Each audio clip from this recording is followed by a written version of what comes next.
Jai Narayan, good morning students. So we are going to start our new topic, that is quantum theory given by Max Planck. In quantum theory, light waves are made up of tiny packets of energy known as photon or quanta. They can be in the form of ultraviolet rays or in the form of infrared radiation. Planck given a formula E is equal to hv, V is equal to c by lambda, or putting the value of V is equal to c by lambda, we get E is equal to hc by lambda. Electromagnetic waves has light waves, gamma waves, ultraviolet, infrared. Light has both the nature, that is wave nature and particle nature, and that is called dual nature of the light. Like Kirchhoff, Planck too possessed a thermal radiator, an electrically operated source of electromagnetic radiation. It was rare at the time to work with such equipment, especially as electricity had only been introduced to Berlin a few years earlier. Planck, a theoretician, preferred developing formulae to conducting experiments. But none of the long-established formulae helped him describe what was going on with this cavity radiator. Planck began to work on a new law of radiation to calculate the energy emerging from the radiator. The day came to put his theory to the test.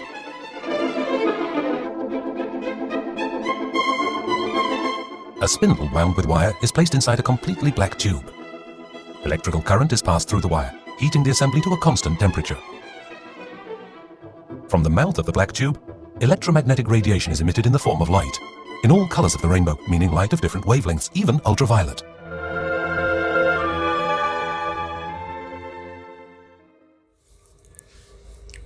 Now we are going to start with the topic, that is de Broglie hypothesis. What does de Broglie hypothesis say? देखिए बेटा, electron होते हैं और वो particle के form में होते हैं. इलेक्ट्रॉन्स के अंदर वेव होती हैं, वेव पार्टिकल्स शो करते हैं, and waves have wave length. Symbol is lambda. Particles जो होते हैं उनके पास कुछ मास होता है, मास का सिंबल m होता है, और ये हमेशा मूविंग पार्टिकल्स होते हैं आपके. That means they have some velocity. तो यहाँ तक क्लियर है. इलेक्ट्रॉन्स पार्टिकल मूविंग करते हैं, वेलोसिटी होती है, वेव एंड मास. तो जो आपकी डी ब्रॉगली हाइपोथेसिस था, उनका जो फॉर्मूला आया था, that is lambda is equal to h by m v. अब यहाँ पे इंडिविजुअल आइडेंटिटी का क्या है? h is your Planck's constant, v is your velocity, m is our mass, and lambda is used for wavelength. इन्होंने यहाँ पे क्या बताया था? बोला था कि all moving particles have dual nature. और वो डुअल नेचर क्या होता है? पहला, वो या तो पार्टिकल के फॉर्म में हो सकता है या फिर वेव के फॉर्म में हो सकता है. ये डी ब्रॉगली का हाइपोथेसिस था, दैट इलेक्ट्रॉन एंड पार्टिकल, जितने भी ऑल मूविंग पार्टिकल्स होंगे वो डुअल नेचर शो करेंगे, या तो पार्टिकल शो करेंगे या तो वेव शो करेंगे. दोनों नेचर को एग्जिबिट करेंगे, particle as well as wave nature. अब बेटा इस पर कुछ न्यूमेरिकल्स हम लोग सॉल्व करके देखते हैं.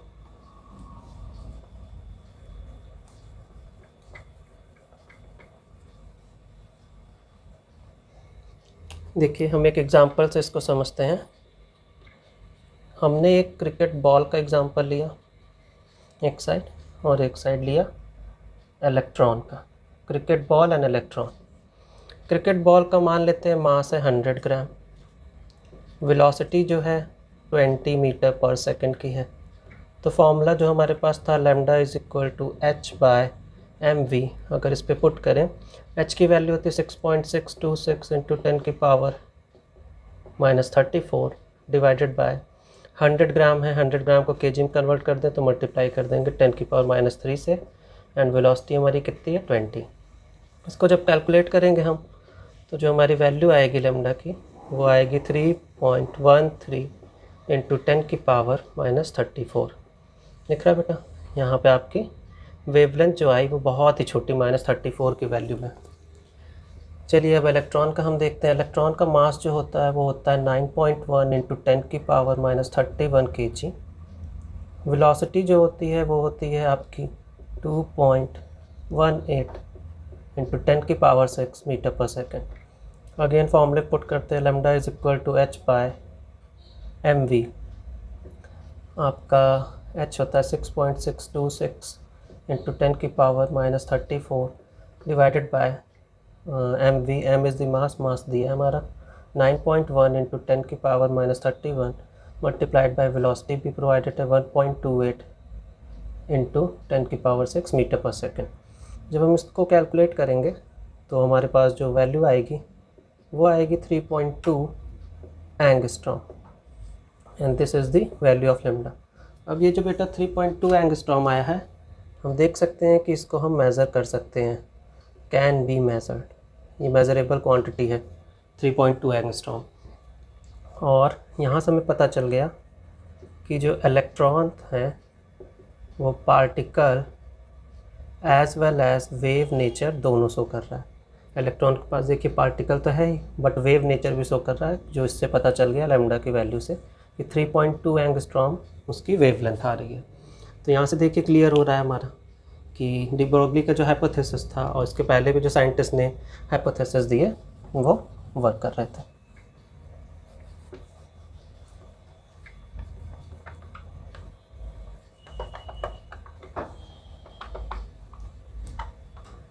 इसके बाद डी ब्रोगली का जो हाइपोथेसिस था उसको हम और थोड़ा समझते हैं। De Broglie hypothesis. De Broglie hypothesis क्या है? Every microscopic moving particle is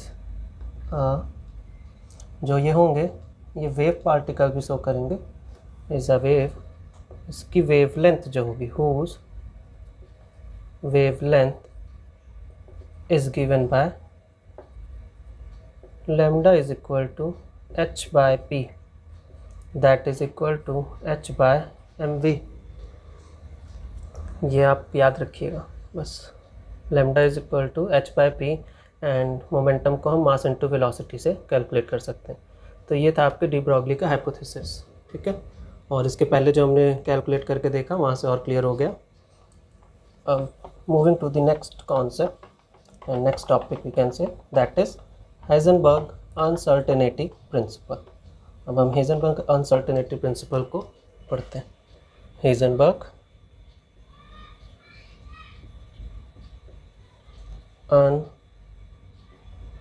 uncertainty principle. Heisenberg uncertainty principle देखिए बेटा क्या था। हाइजेनबर्ग ने बोला था कि it is impossible to determine simultaneously the exact position and exact momentum of an electron।